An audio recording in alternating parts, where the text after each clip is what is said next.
medical consultations, at very organizing process kasi yung mga beneficiaries dito sa lungsod ng Makati, may pagdaraanan lang silang steps 1 to 6 from registration up to the last stop yung pharmacy. Ano naman po sa ating mga kababayan, outside this Makati Coliseum, may mga booths kung mga nakaset up kung saan tampok po doon yung iba't ibang mga government programs and services na pwede po ninyong mga-avail.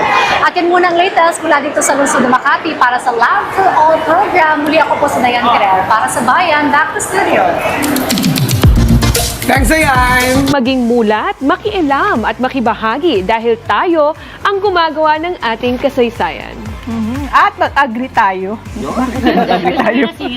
Ugaliin lagi po ang pakikinig sa ating D1 1206 Teleradio Channel para po sa mas pinalakas at mas pinalawak na sakop ng ating public service. God bless you, Treasure Nation! Sabi ni Ezra, tuloy-tuloy lang. Thank you ulit. Maraming salamat.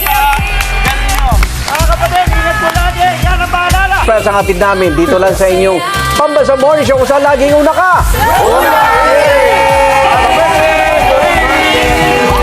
Ready, partner! At sa aming video researcher Carl Benny Vista. Happy birthday!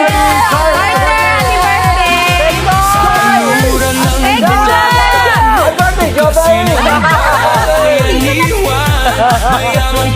Birthday na ng lahat. Yaman at kabuhayan sa kabukiran, sagana ang palayan. Ang susunod na programa ay rated PG. Patnubay at gabay ng magulang ay kailangan sa mga batang manonood.